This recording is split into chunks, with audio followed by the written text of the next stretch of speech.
All right, welcome.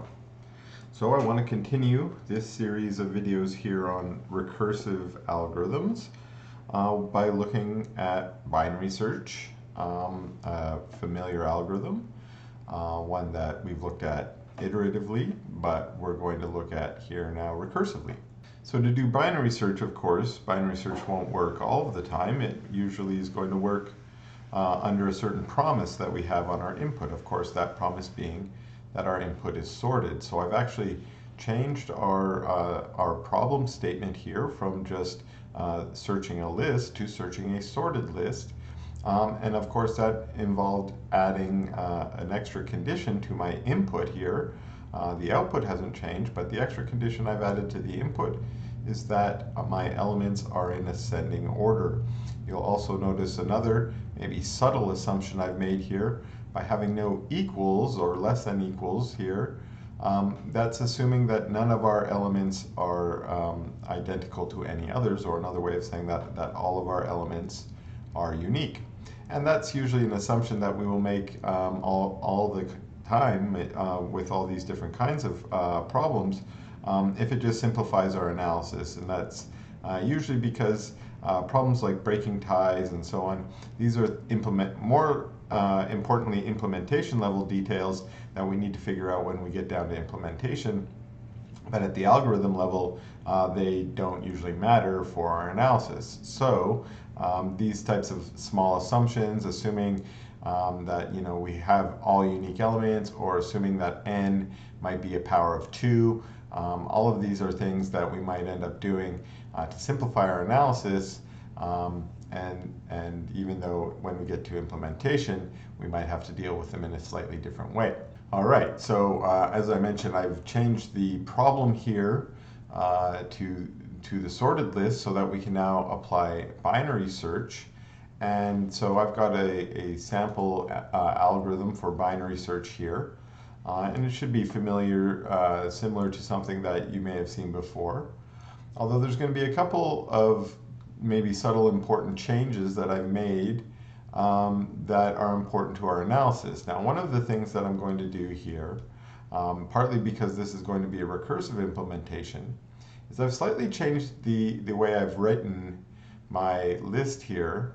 Instead of writing it from A of A1 to AN, as I've got it written up here in the problem statement, because I'm going to recursively search later, and I'm going to want to return an index. Now remember, it's the index that we want to return. I want to preserve the indices as I recursively go down and down. Now again, this is an implementation level detail, but let's think a little bit about the implementation right now. One way we might implement a recursive binary search is to recursively continually search the same list. But in so doing, we need sort of a start index and a finish index that we're going to be searching with, and that's going to be sort of our A and our B here, okay? So I've got them stated here because we know that what happens in a binary search is we're going to move that start and that finishing index as we recursively go through our algorithm. Now let's take a closer look now at how the algorithm is going to work, keeping in mind the first time we call binary search, of course, we'll be calling it on the full list, and A will be 1 and B will be n, satisfying our definition up above here. However, on further recursive calls, as we'll see here in a second, we may have changed A or we may have changed B, depending on where we want to search in our list. Okay. Now, as we've seen in our last couple videos, when we're dealing with recursive algorithms, usually the first thing we need to do is set up our terminating conditions. And in this case, my terminating condition is going to be when my B is less than A, which is, what is that saying for us? Well, again, what are the roles that A and B are filling here? Well, if A is equal to B, that means we would only have one element in our list. If B is less than A, that means something's gone wrong. That means our indices have crossed over. And actually, for us in our binary search, what that means is we've run out of available locations to search, so there must be nothing left for us to search, or another way of saying that, the element that we are searching for has not been found. So the appropriate thing for us to return when we do not find the element, of course, is going to be, well, it states right up here, -1 if no such I exists. So that's why we've got that set up here. This is our terminating case. If we've narrowed the search range down so that it's eliminated all possibilities, then we will terminate and return -1. Now continuing, else is into the recursive case now, and at least the whole recursive case here is indented. Usually the terminating cases are easy. Sometimes the recursive case is just as easy, but in this case we've got a little bit of extra work to do. And in fact, there's a little bit extra analysis when we get here. Let's go through each line one at a time, and we'll look at the first one here, and it's got M is going to be this middle index. Now remember, the way binary search works is we're going to jump to the middle and we're going to look at the location in the middle. So this is just a little bit of math that is going to give us the middle index. Okay, so we have this formula here.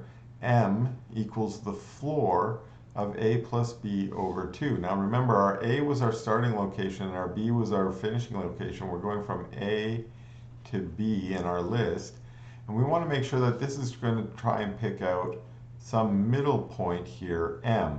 Now usually when I get something like this and I want to test it out, I go ahead and I pick up some values of A and B that make sense to me and make sure it works. So actually I'm going to start out over here. I'm going to say, well, let's try A equals 1 and then B equals. Now usually what I want to do here is I want to pick some good example that's easy to figure out myself. So I'm going to write it over here. 1, 2, 3, 4, 5.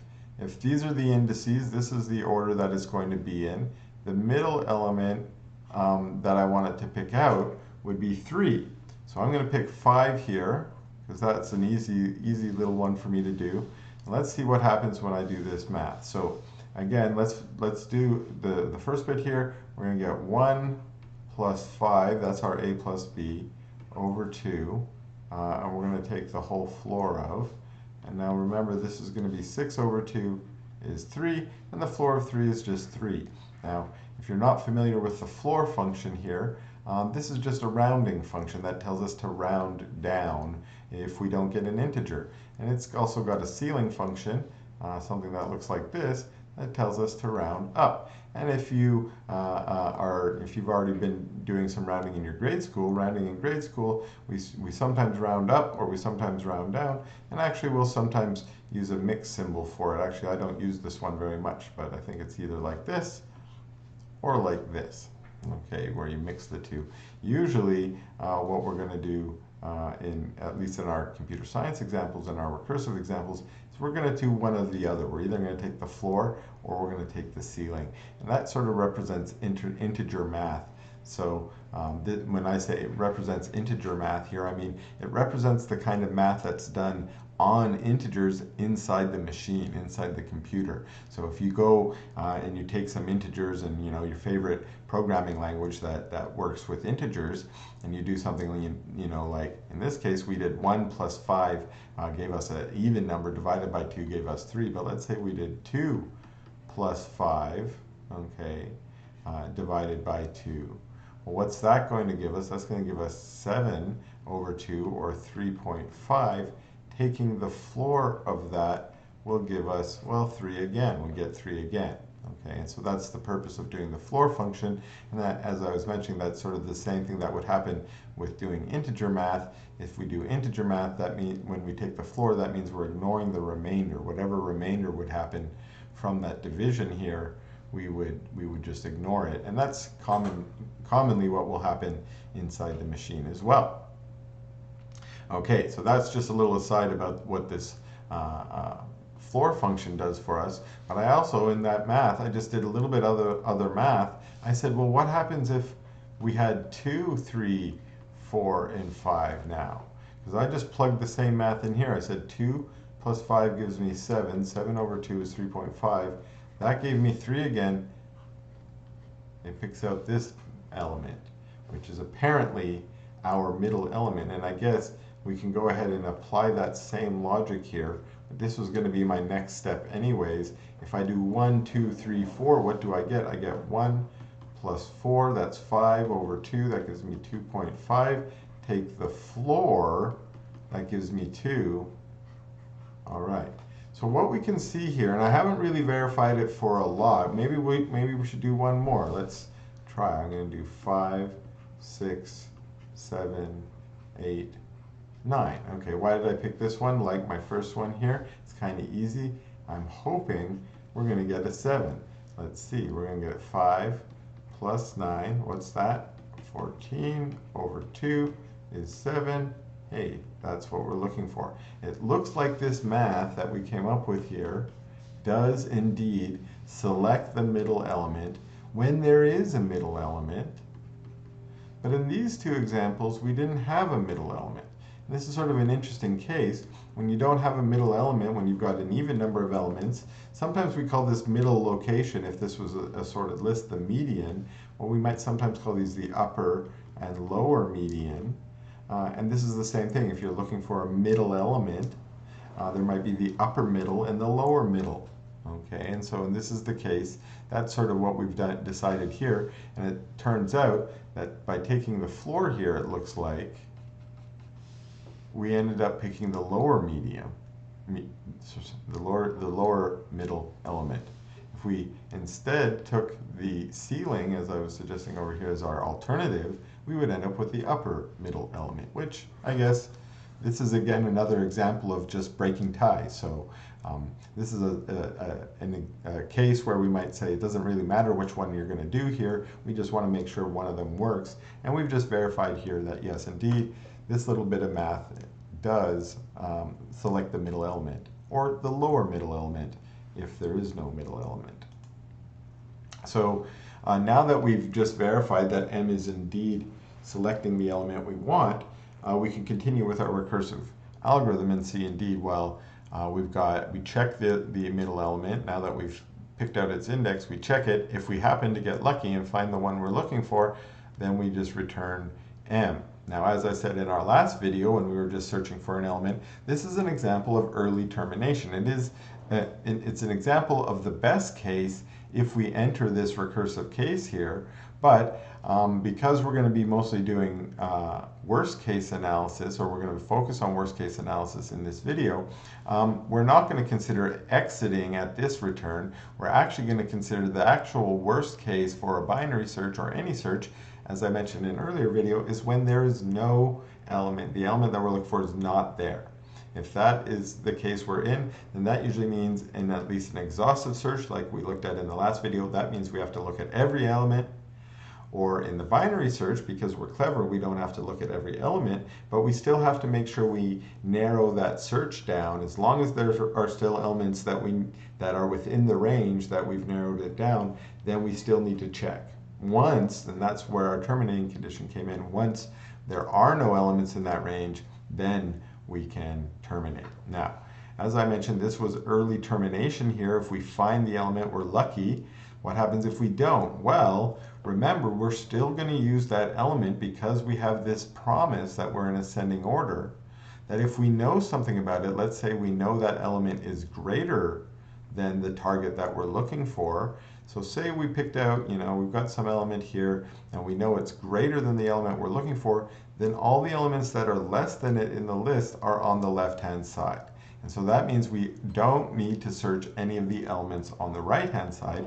We can just focus our search on the left-hand side. So what that means is, when I say focus our search on the left-hand side, well, searching the left-hand side is a recursive thing. We're already searching, so this is a case where we can apply our recursion, where we can say the left-hand side is smaller, let's just call ourselves again on that left-hand side. And so sure enough we do. We'll call ourselves binary search on the left-hand side, where when I say the left-hand side, I mean starting on the left-hand side, which is a sub a, and going up to the middle element. Well, the middle element we called m, or a sub m, and so going up to a sub m. Now here I've chosen to do a sub m minus 1 because that says look, we already checked the middle element and found that it was not the element, otherwise we would have returned here. So since it's not the element, we'll toss it away as well, and only focus ones that could be the element. Now in other implementations, depending, sometimes when you get down to the implementation level, sometimes you'll throw it away, sometimes you won't. And that kind of depends a little bit on what you're using it for, what you're searching for, and again, the implementation that you happen to be using. And again, while we operate up here on the algorithm level, I'm going to be making choices like this focused on my analysis, and so that's going to be my case here. Now, the last thing to focus on here is that we actually have three possible ways we can exit out of the recursive case. And in this case that we just looked at, this was recursing on the left-hand side. Well, as we maybe expect, this other recursive call here is what happens if we expect our element to be on the right-hand side. Okay, now let's just carefully check our logic. Here we said what happened if they were equal. Here's what happens if a sub m is greater than t. Then what's left, since we've already checked those two cases, must be when a sub n is less than t. So those are the only three possibilities for those numbers, how they might be related to one another. And so these are the three possible exit conditions. And this last one, as we saw, we did this with the left-hand side above. We did the -1 here. We're going to do a +1 here. That again just cuts out that a sub m, which would be in the middle, and starts on the right-hand side, starting now right after the middle and up to the ending of a sub b, the right-hand side. So this is again just the code, the pseudocode that we have for our binary search algorithm, but running it recursively now instead of iteratively. And you may have run it iteratively yourself before, having to move these sort of endpoints A and B. And the only real subtlety here is making sure that the reason I've used this notation of A and B is so that as we recursively go down and down and down, the indices remain the same. If a sub m was, a sub 7 or whatever it might be, as we recurse down, it's still index 7, still index 7, still index 7. So if we get all the way down to the bottom and it says, aha, I found it at index 7, then as it returns its way back up through all these calls, all the way up to the top call, it will still say 7, 7, 7, and it will have the right index all the way up. So that's the main reason why we have to use the indices here of A and B instead of 1 and n, to preserve that index as it is returned back up the recursive calls. Okay, so now let's see if we can analyze this algorithm in terms of coming up with a runtime analysis. Now our first step in coming up with a runtime analysis is just trying to come up with any expression that will express the number of operations carried out by this recursive algorithm. Now remember, our tool for doing this is the recurrence relation, a recursively defined mathematical function. Now remember, as we do this, we're going to have this t of n that we're trying to build. And our t of n actually is going to have four chunks here. We have of these two, and there are two conditions. Okay. Now their conditions here are usually going to be pretty easy to figure out. They're based on our base case and our terminating case. Now in this case, we're talking about something about n. Now what value of n is our terminating case? And in this case, what we want to focus here on when we return our -1.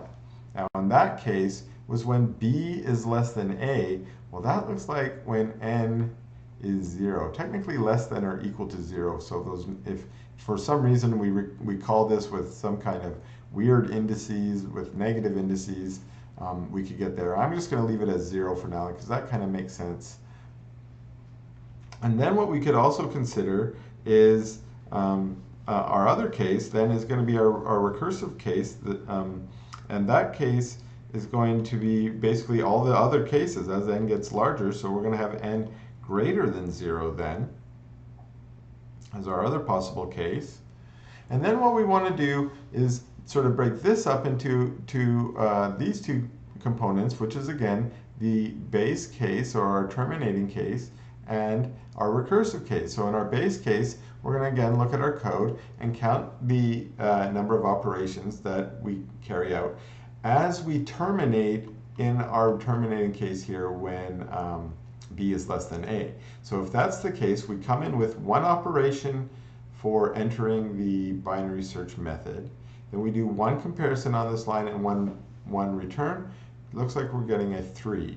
And a 3 has been sort of a common number of operations we've been getting in our analyses so far for these simple algorithms.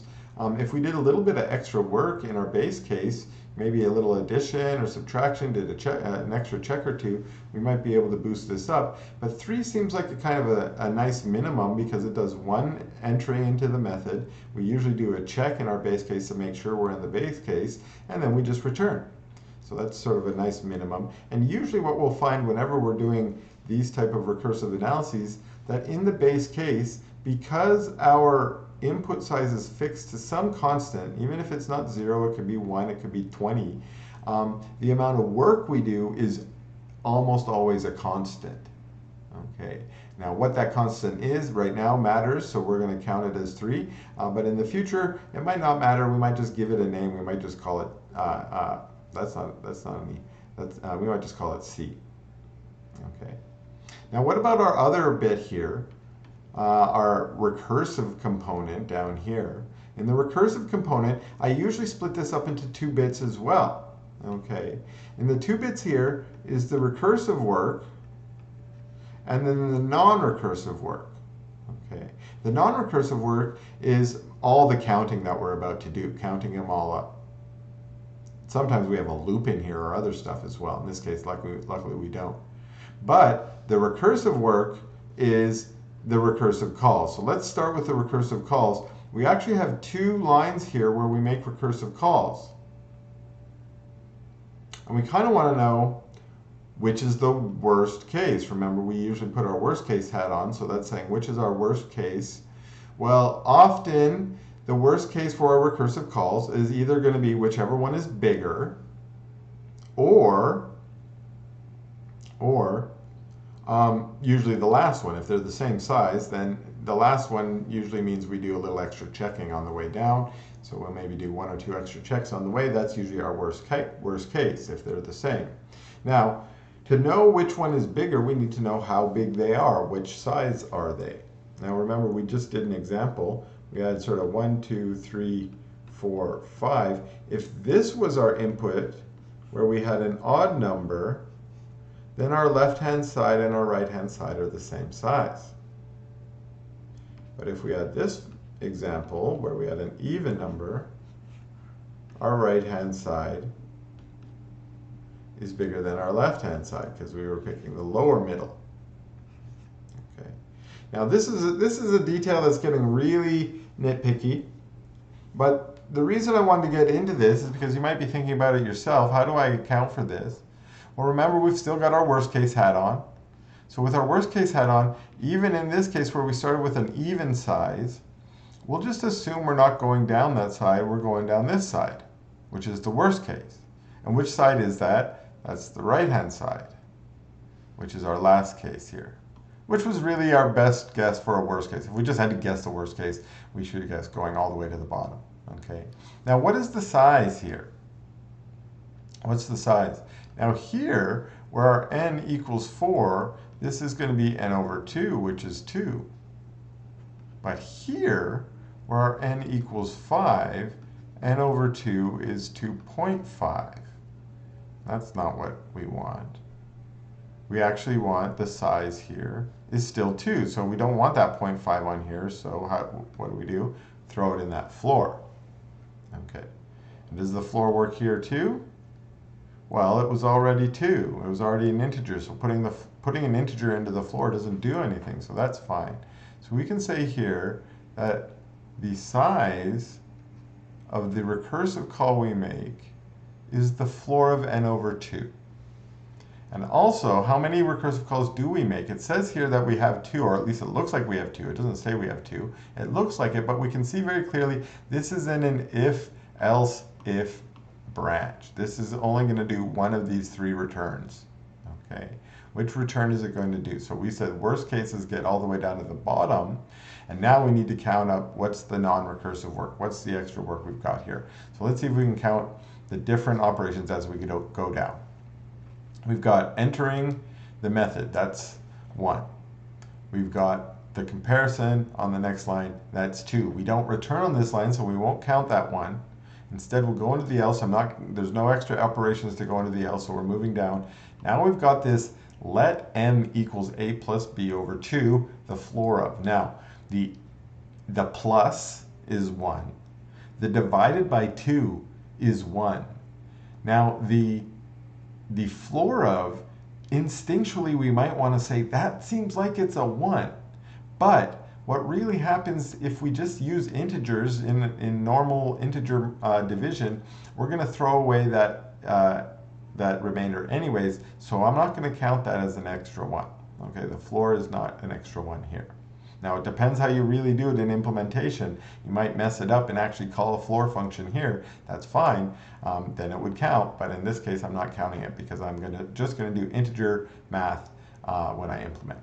Now next, I'm at 4 right now. Next up, we do another check on this line. If a is equal to, a sub m is equal to t, that puts me at 5. Now we're on the next line. I'm going to go, the next line I've got another comparison, so that's going to be 6. And then on the final line, we've got the return, and we've got the increment. So let's go through that one last time then. We've got 1, 2 on the comparison, 3, 4 for the plus and the divide. We've got a 5th one for the equals here, the m equals, and then we've got a 6 for the comparison, 7 for the comparison, 8 for the return, and 9 for our increment. So I'm counting 9. The first time around I got 8, the second time around I got 9. I think the number here is 9, so I'm going to go with 9. All right, mostly agrees with us. When I say mostly, all of the important parts agree. We've just had a slightly different notation. We did equals 0 and greater than 0. Well, this means the same thing. So it's good that we got sort of the same thing. Let's go ahead and try and see if we can solve this one. Now, we'll notice that in the last couple recursive algorithms we've been working with, the size of our recursive call has been n minus 1. And that's been very helpful for us. Okay, it's helped us in our induction, as we'll see in a second. This one's going to be a little trickier. And then now we've got this floor of n over 2. This is going to make it a little bit harder in a couple of dimensions. Let's see where we go. So in the last couple examples, well, when we've got to this stage, what we do is we start plugging in some values of n. So let's do that as well. Starting with t of 0, which, I put 1 here, that's a mistake, it's actually 3. So t of 0 is 3, and that's just simply reading it off. But what about t of 1? And let's be careful here. T of 1 is going to be t of the floor of 1 over 2 plus 9. This is t of 0 plus 9, which is 3 plus 9 is 12. So far, not too bad. Remember, the purpose here is to find a pattern. So maybe this is where the pattern is going to pop out. In the last couple of videos, we've seen something like this. It would be like 3 plus 9 plus 9 plus 9 plus 9. Okay, let's continue. So let's go t of 2.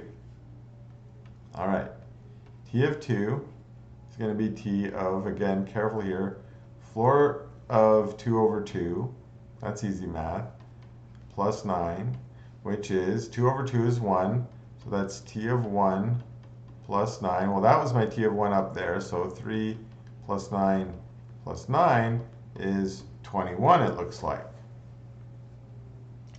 So far, so good.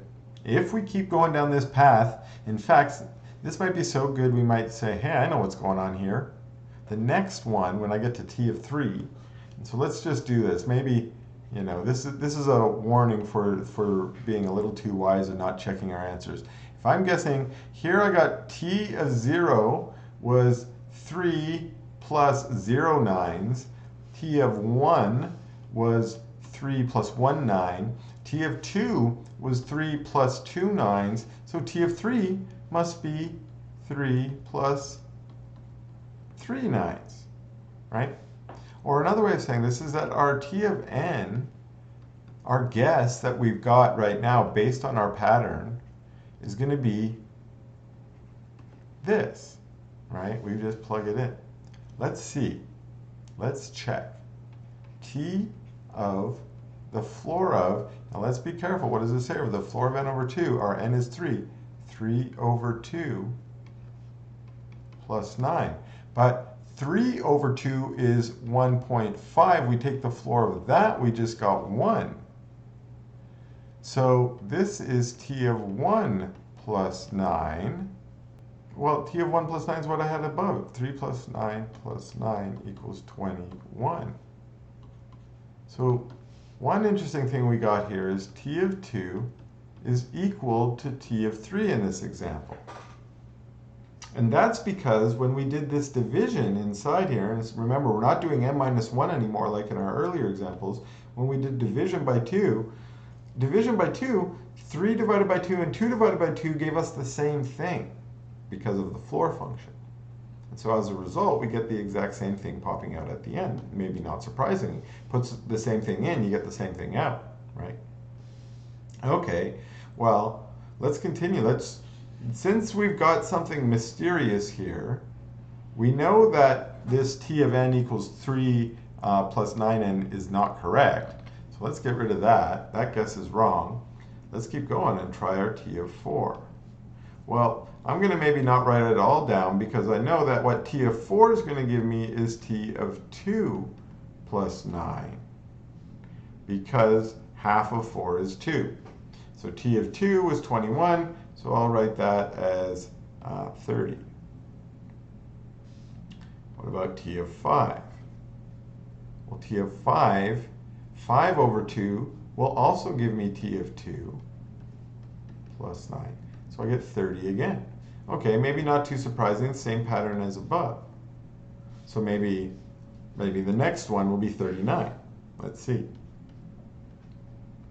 T of 6 is equal to, well, what do we get? We get T of 6 over 2 is 3, T of 3. So we have T of 3 plus 9. And that's going to be, well, T of 3 is also 21, so that actually gives us 30 again. All right. We probably can see that T of 7 is going to give us 30 as well. So do we get 30s forever? I don't know. Let's keep going. We're really trying to find a pattern here.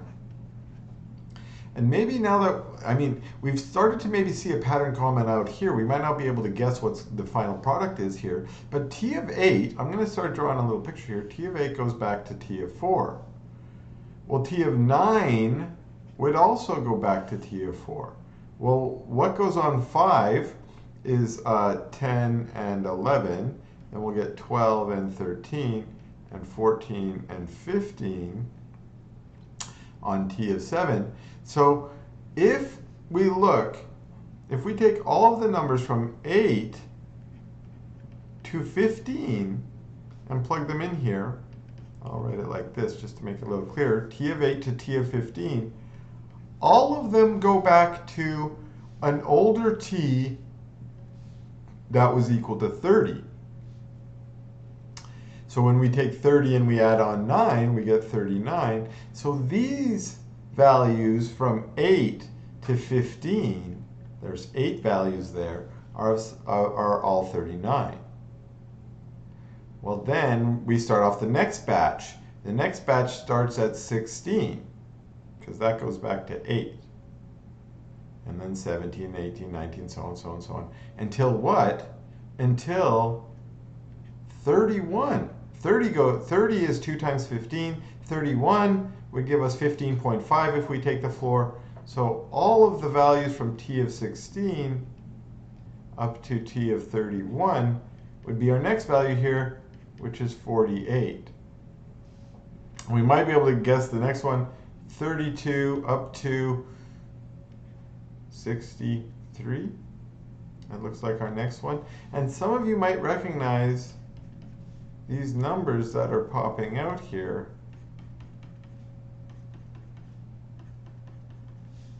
our last one here. And of course the next one would be the one after this, 64. These are the powers of 2. What's going on here? Hopefully some of us have enough of that math background to see that what's going on here is we've got a log in here somewhere. A log of n. What kind of log? Probably a log base 2 of n. Okay, why base 2? Because we went one batch, or we had a batch of 12s of length 1, then we had a batch of 21s of length 2, and then we had a batch of 30s of length 4, then we had 8 39s, then we had 16 48s. The base 2 is in those numbers there as we see the powers of 2 going up. And again, we saw those powers of 2 coming out here in our calculations as well. So if we're trying to come up with a guess here, we should be guessing about a log n. Now when I say about a log n, this is usually where in my math I kind of stop and I say log n's good enough. And why? Because the next thing I'm about to do is I'm going to go throw it in a theta bound, which means any of the constants or lower order terms or cool things that I might be able to calculate outside of that theta bound all go away. Okay, but for our purposes right now, let's see if we can go take it one step a little bit further. Okay, now that log n, when I said the log n is factoring in, well, our guess before was that we had 3 plus 9n, and that one we decided was wrong because we started seeing these batches. We saw 2 that were the same, then 4 that were the same. So this isn't right. It's not linear. But now we could guess that maybe t of n is equal to, following that same pattern, 3 plus 9. And this is where our log n is going to come in, right? 9 log of n. Okay, we sort of got to multiply by here. 9 log n's. Now, this isn't exactly right what I've got here. It feels kind of right, but it's not exactly right. So we're going to have to fiddle with this to get it right. Now, this is why I say normally in my math, I would stop here and I would just say, oh, that's theta log n. I don't really care if I got my 9 right. I don't really care if I got a couple other bits right, but we do care. So let's try and get this as correct as possible. Let's try and plug something in. First of all, let's plug in 0.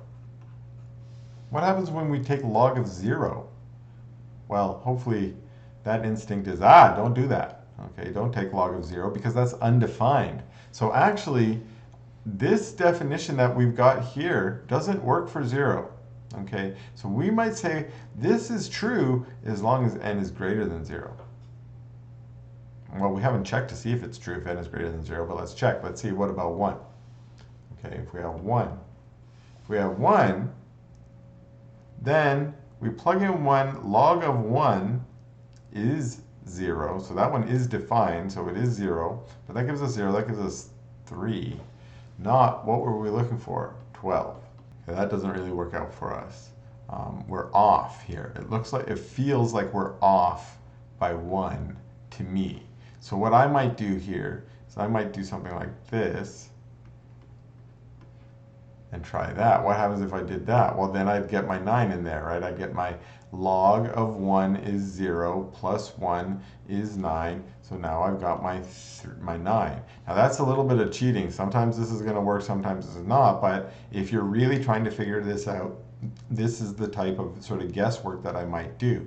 Now the next thing I do is let's try and double check. We always should be double checking this. Now that we've got it working for 1, so we've got it working for n equals 1, check. We should try the next value, of course, n equals 2. So let's try n equals 2. Plugging in n equals 2, we're going to get log base 2 of 2 is 1. 1 plus 1 is 2. We get 18 plus 3 is 21. T of 2 is 21. So yeah, actually this worked for n equals 2 as well.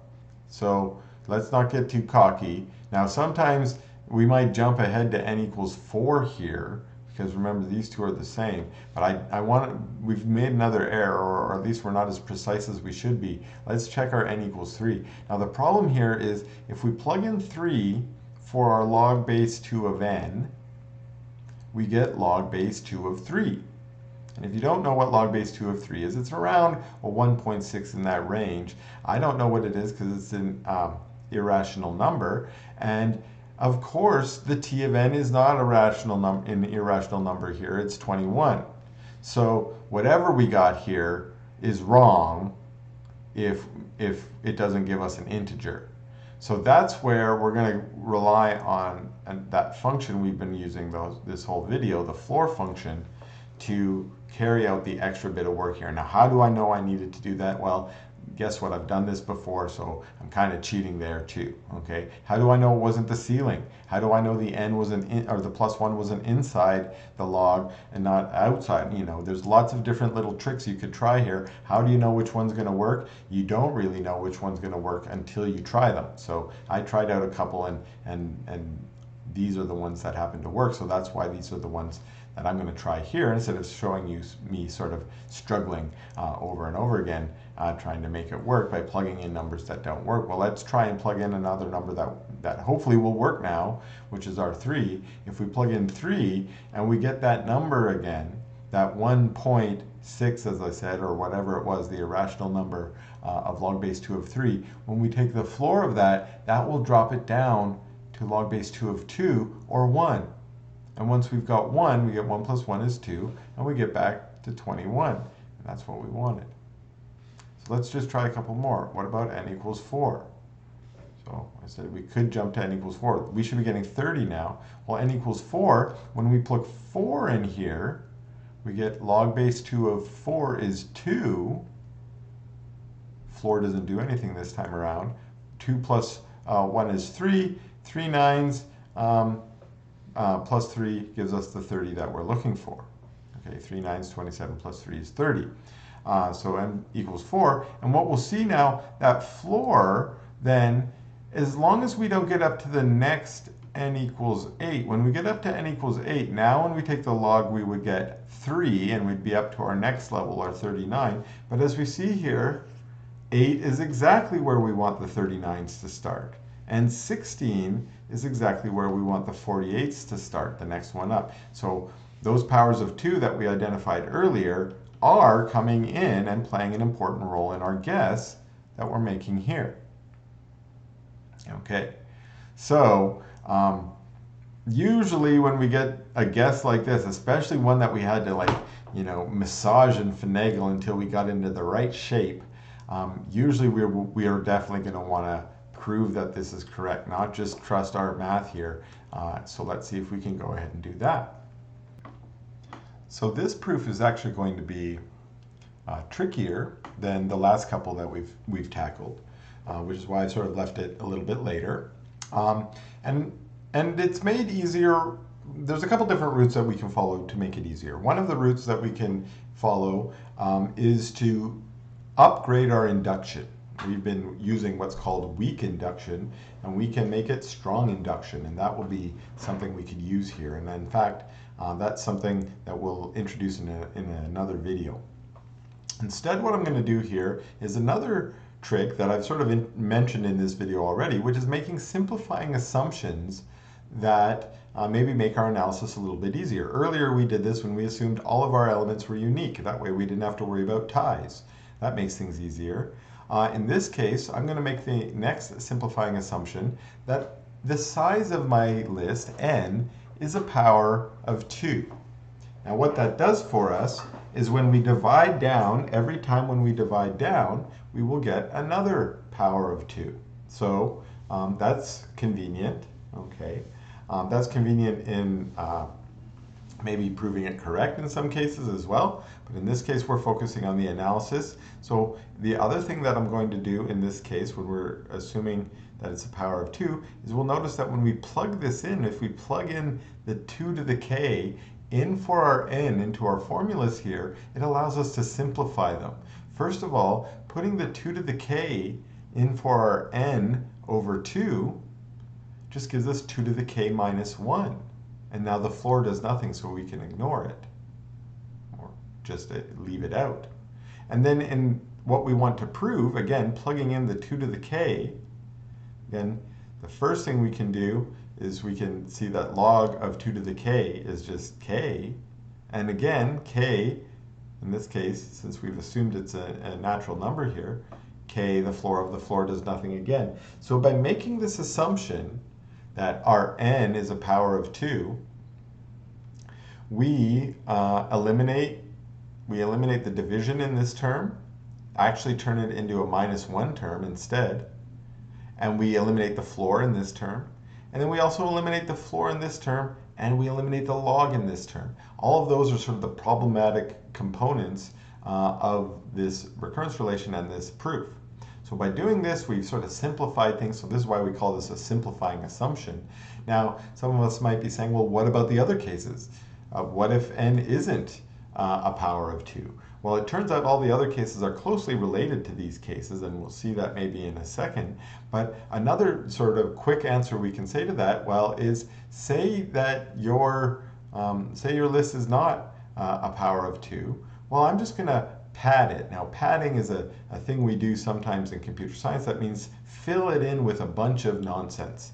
Fill it in with a bunch of extra stuff. In this case, let's say we fill it in with a bunch of infinities.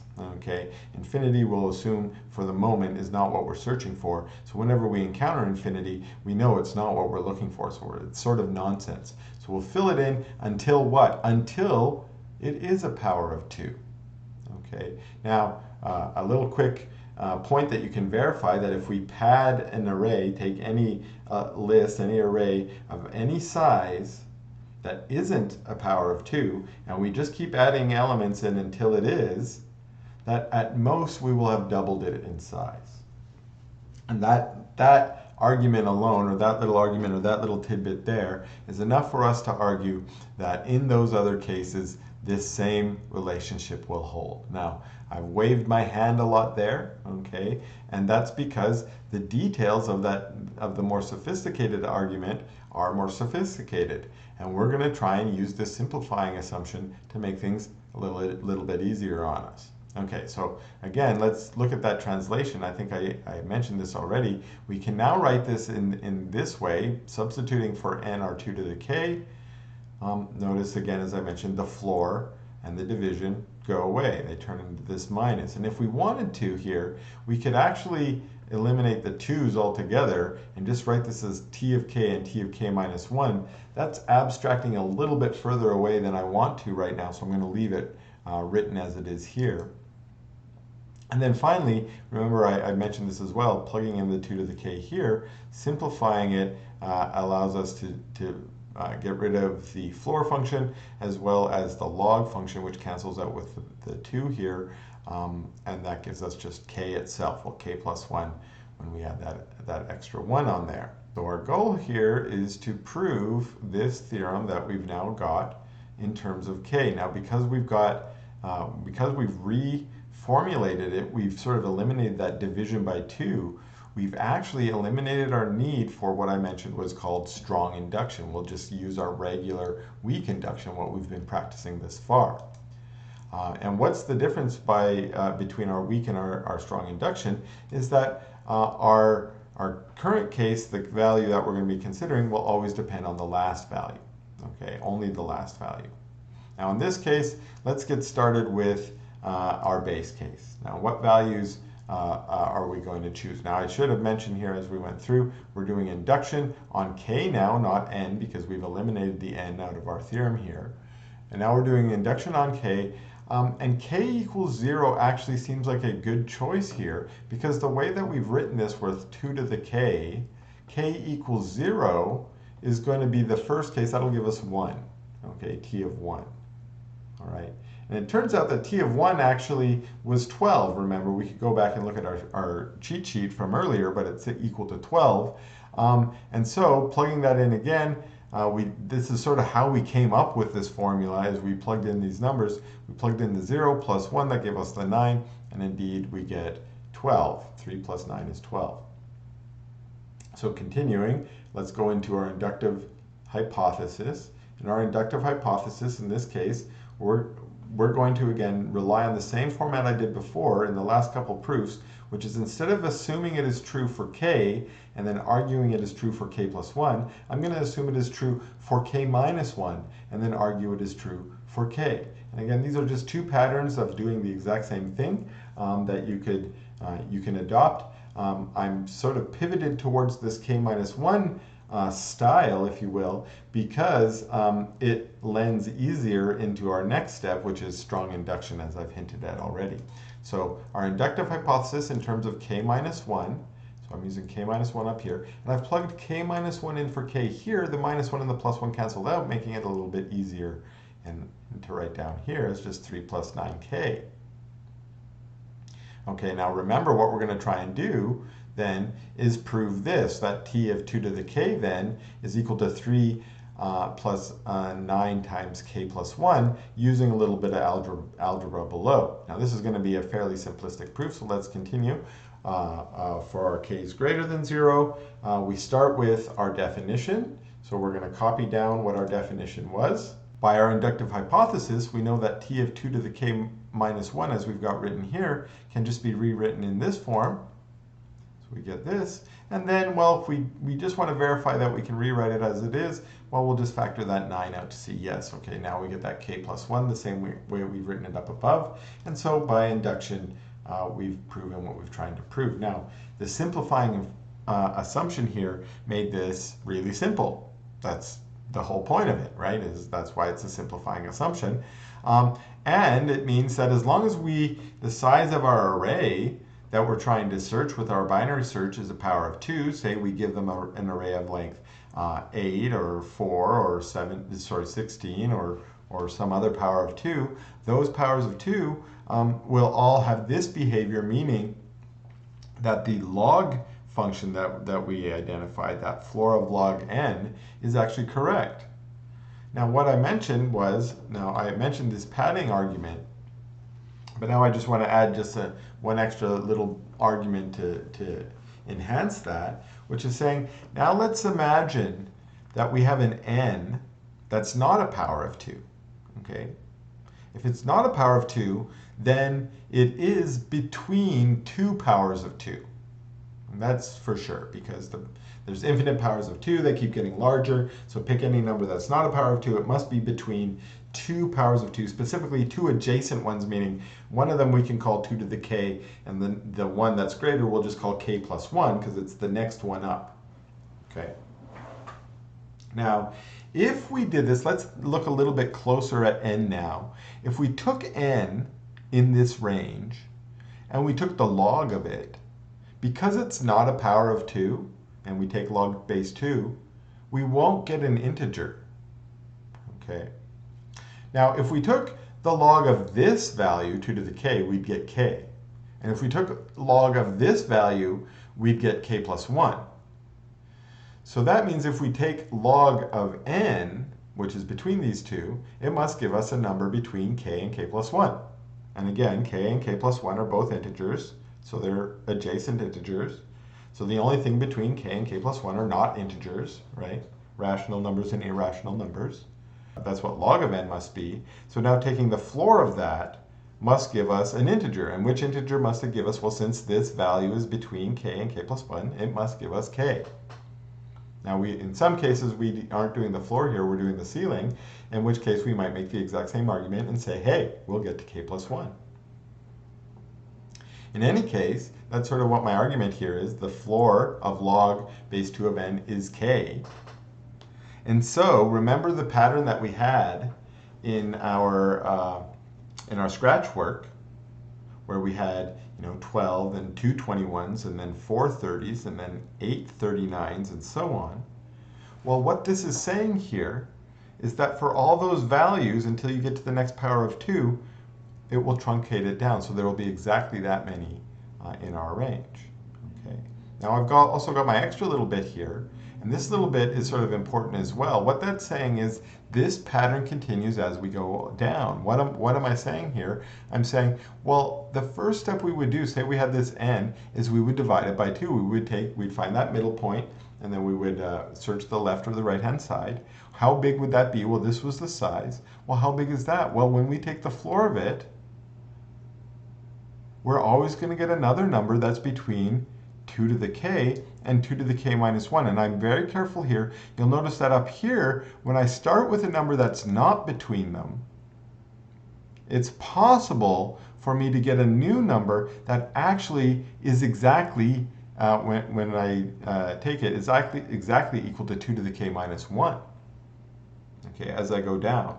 And that's because of the floor function that's going in there. The floor function can make me actually get down to that next level. And then remember, as we said already, that's what this whole proof was. Once we get into the powers of 2, it's powers of 2 all the way down. Okay, so what this is saying is two things. One, we might get a power 2, and if we take this floor, in which case we're back into the pattern we like.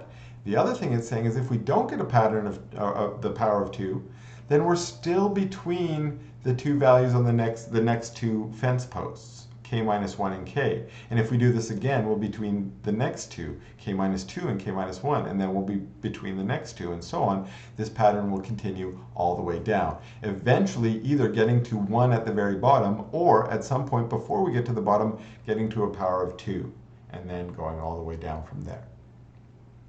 So what that means is that guess we came up with, which was we really had to nitpick to get to that guess, was indeed correct. Okay, we actually have found the right guess for that pseudocode at least. Okay, and we could try it out and try and empirically test it as well if we wanted to. Although the purpose of this video was to do an analytical dive. Now, I've also sort of foreshadowed in this video strong induction. Well, that's what I really want to bring up in the next video. So thanks a lot for watching, and we'll see you in that next video.